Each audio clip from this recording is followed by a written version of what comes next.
Dans cette vidéo, nous allons voir si investir dans un immeuble de rapport est une bonne stratégie.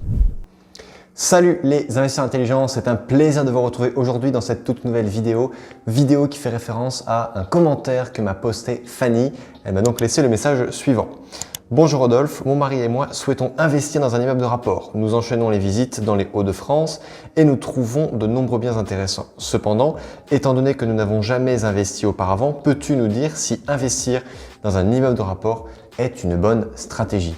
Oui, Fanny, je vais te répondre et je vais même répondre plus largement à toute ma communauté d'investisseurs intelligents en te disant que oui, c'est une bonne stratégie si vous souhaitez faire un investissement rentable. Pourquoi? Parce que lorsque vous achetez un immeuble de rapport, vous faites quelque part un achat de gros, d'accord? C'est comme si vous achetiez 5 ou 6 appartements d'un seul coup pour le prix de 4, d'accord? Vous pouvez très bien vous dire que le vendeur, s'il voulait vraiment vendre au maximum de prix, gagner le maximum d'argent sur la vente de son immeuble, eh bien, il le découperait et il ferait de la vente lot par lot. Ce serait bien plus fructueux pour lui de procéder de cette façon. Donc, si il le vend d'un seul bloc, ça veut dire que déjà c'est un investisseur qui arbitre au niveau de son patrimoine et un immeuble de rapport n'intéressera qu'un investisseur, d'accord? Et l'investisseur, il va tout d'abord regarder la rentabilité ou éventuellement la plus-value s'il souhaite revendre à la découpe. Donc, s'il veut faire une plus-value, il doit acheter peu cher pour le revendre très cher, moyennant travaux ou non. Donc, oui, c'est un bon point d'investir dans un immeuble de rapport si toi, Fanny, tu souhaites obtenir une très bonne rentabilité. Deuxièmement, ce que j'ai noté pour vous, c'est que non, ce n'est pas bien si c'est votre premier investissement. Pourquoi? Parce que si aujourd'hui, vous n'avez jamais acheté de bien immobilier, si actuellement, vous n'êtes même pas propriétaire de votre résidence principale, vous êtes juste locataire et que vous envisagez de passer à l'action et de devenir investisseur par un immeuble de rapport, et là, je ne vous cache pas que c'est quand même un bien qui est quand même beaucoup plus gros à gérer. Moi, je vous conseillerais toujours de commencer par un bien tranquille, type T2, T3, dans une copro bien rangée, bien propre, quitte à payer quelques petites charges, quitte à être juste à l'autofinancement sans forcément générer de cash flow. Si vous êtes simplement autofinancé, ça ne dégradera pas votre capacité d'endettement pour les prochains investissements, mais juste commencez avec un investissement simple, faites-vous la main dessus. Apprenez, faites-en un cas d'école, imposez-vous de le réussir et vous allez voir que ça va très bien se passer. Ensuite, le bien numéro 2 ou le bien numéro 3, ça pourra être sans aucun problème un immeuble de rapport. Ensuite, je notais pour vous que oui, c'est une très bonne stratégie si vous souhaitez aller vite. Pourquoi? Parce que avec un immeuble de rapport, vous achetez 2, 3, 4, 5, 15 biens d'un seul coup. Et par expérience, je peux vous dire que acheter un immeuble de rapport demande autant d'efforts que d'acheter un parking. Ce que je veux dire par là, c'est que lorsque vous achetez un parking, eh bien, vous signez un compromis de vente, vous faites le tour des banques pour obtenir les meilleures conditions de financement. Ensuite, il y a la signature de l'acte authentique, vous devenez propriétaire, il faut gérer un locataire. Lorsque c'est un immeuble de rapport, c'est exactement le même travail. La seule chose qui fait que c'est un petit peu plus long, c'est que les visites sur place sont plus longues. S'il y a des travaux à gérer sur place, c'est un peu plus long parce que dans un parking, il n'y a pas de travaux, sauf si éventuellement la copro a voté pas la réfection du bitume ou du béton de sol ou de l'éclairage du sous-sol parce que vous avez un parking ou un box en sous-sol. Voilà, mais ça va se limiter à ça. Mais sinon, dans la démarche, c'est exactement le même principe. Donc, soit vous décidez de devenir investisseur et d'avoir de très nombreux parkings, soit vous faites des gros coups et vous achetez plusieurs immeubles.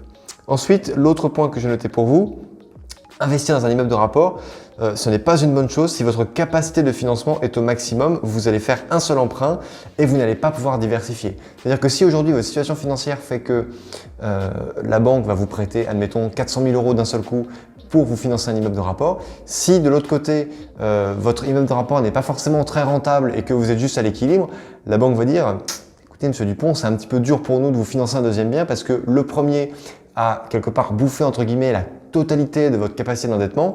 Donc là, pendant un certain temps, on ne peut pas vous financer d'autres choses.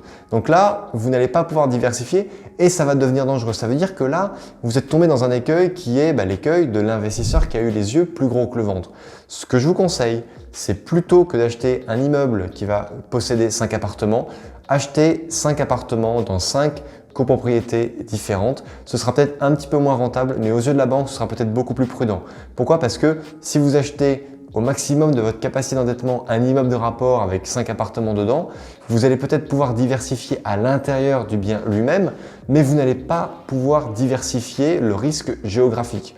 Donc, vous allez peut-être pouvoir faire de la colocation, de la location de courte durée, de la location de bureaux, de locaux commerciaux aménagés ou non aménagés, voire même de la location de parking, de la location nue dans un seul et même immeuble.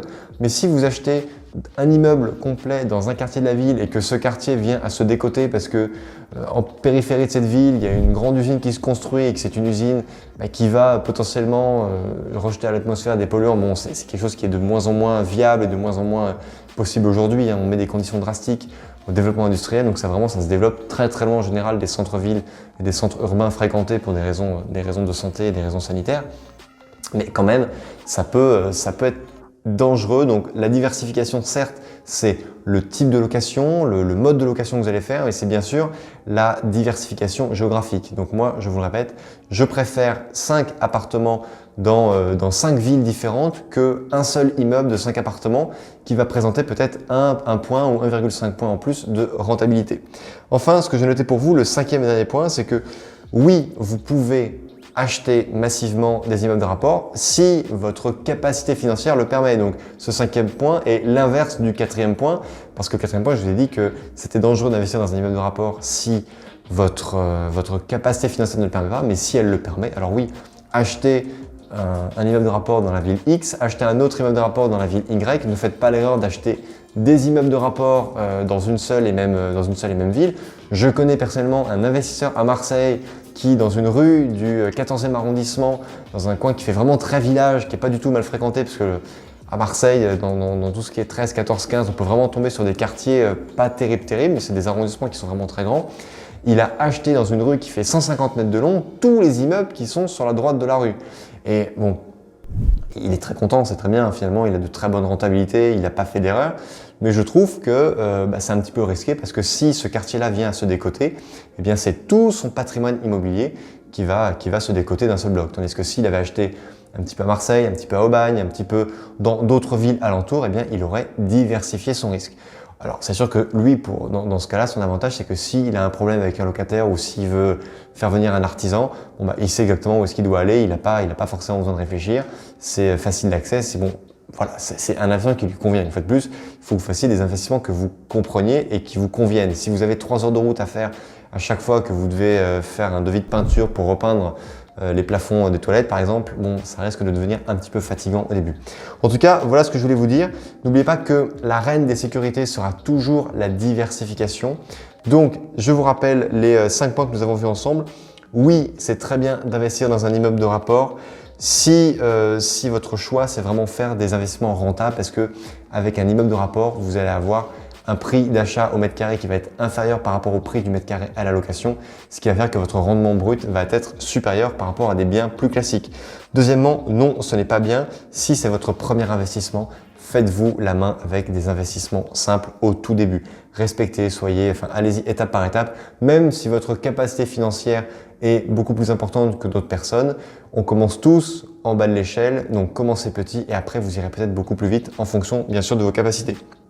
Troisième point, oui, c'est une bonne stratégie si vous souhaitez aller vite. Quatrièmement, non, ce n'est pas une bonne stratégie. Si votre capacité financière est au maximum, vous allez faire un seul emprunt et puis après basta, les banques vont serrer la vis parce que vous allez être au maximum de votre taux d'endettement.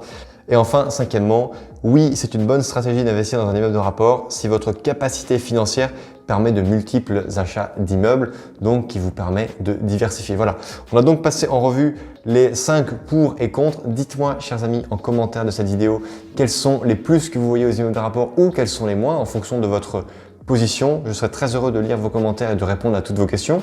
Si vous êtes un habitué de la chaîne, vous savez que je lis et que je réponds à tous les commentaires. Cette vidéo est donc maintenant terminée. N'hésitez pas à la liker, à la partager, à vous abonner à la chaîne. Si bien sûr ce n'est pas déjà fait, vous cliquez juste en bas à droite. Vous activez la petite cloche pour être notifié chaque fois qu'une nouvelle vidéo est publiée sur la chaîne YouTube des investisseurs intelligents. Et surtout, n'oubliez pas que crise ou pas crise, on fait la route ensemble. Ciao!